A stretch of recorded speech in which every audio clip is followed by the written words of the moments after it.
हूं पल्लवी नागपाल जयरथ, प्रोफेसर बड़ा गुरुकुल। पैसा कमाना तो हर कोई आपको सिखा देता है, लेकिन क्या आपको किसी ने ये बताया कि पैसा बचाते कैसे हैं? जानते हैं मैं ये बात क्यों कह रही हूं? क्योंकि ये कहा जाता है कि एक एक बचाया हुआ रुपया कमाए हुए एक एक रुपए के बराबर होता है।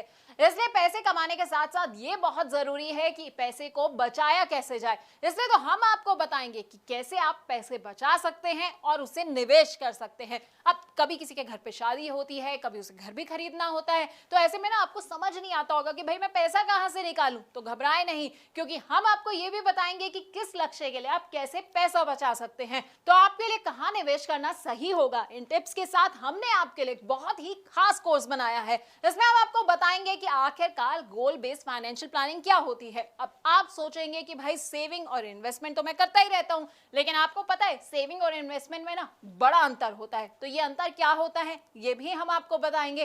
पोर्टफोलियो मैनेजमेंट क्या होता है और कैसे आप गोल बेस्ड अपना पोर्टफोलियो बना सकते हैं, ये हम आपको समझाने वाले हैं। अब कई तरह के ना सिनेरियोज होते हैं, जैसे कि लोग क्या करते हैं, थोड़ा थोड़ा पैसा जो है वो हर महीने की सैलरी से निकालते हैं और उसे निवेश कर देते हैं। तो कई लोग क्या करते हैं कि बोनस मिला और सारा का सारा पैसा निवेश कर दिया। तो कौन सा सिनेरियो किसके लिए सही रहता है ये हम आपको बताएंगे। अपने कोर्स में हम आपको म्यूचुअल फंड्स के बारे में भी बताएंगे। और अगर आपके कुछ शॉर्ट टर्म गोल्स हैं, जैसे कि आप सोच रहे हैं कि भाई 6 महीने के बाद जो है ना मैं एक स्कूटर खरीद लेता हूं, या मैं सोच रहा हूं कि 6 महीने के बाद जो है बच्चों को घुमाने ले जाऊं, तो ऐसे गोल्स के लिए पैसा कैसे आपको इकट्ठा करना है ये हम आपको बताएंगे। अब कई आपके गोल्स ऐसे होंगे जो मीडियम टर्म होंगे, यानी कि आप सोच रहे होंगे कि भाई एक फॉरेन में अच्छी सी वेकेशन प्लान कर ली जाए, या फिर मेरे बच्चे की पढ़ाई जो है ना खत्म होने वाली है, अब उसकी हायर एजुकेशन की बारी आने वाली है, तो भाई मुझे उसके लिए पैसा कैसे इकट्ठा करना है, तो वो हम आपको बताएंगे। कौन कौन से म्यूचुअल फंड्स जो आप ऐसे में चुन सकते हैं, हाइब्रिड फंड्स ले सकते हैं, बैलेंस एडवांटेज फंड ले सकते हैं।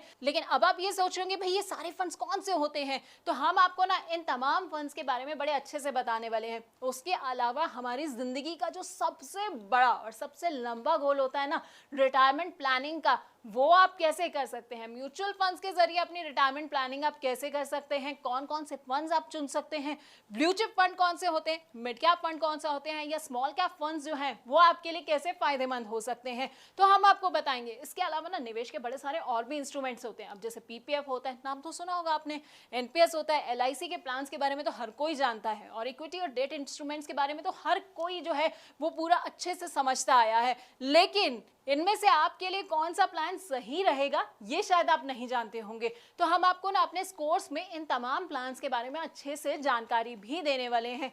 और अगर आप रिटायर हो चुके हैं और आप सोच रहे हैं कि भाई मुझे तो बड़ा सारा रिटायरमेंट के बाद जो है ना पैसा मिल गया है, अब इसे मैं कहां पर निवेश करूं, तो बस आपको टेंशन नहीं लेनी है, क्योंकि हम आपको ये भी बताएंगे कि रिटायरमेंट के बाद आप कहां निवेश कर सकते हैं।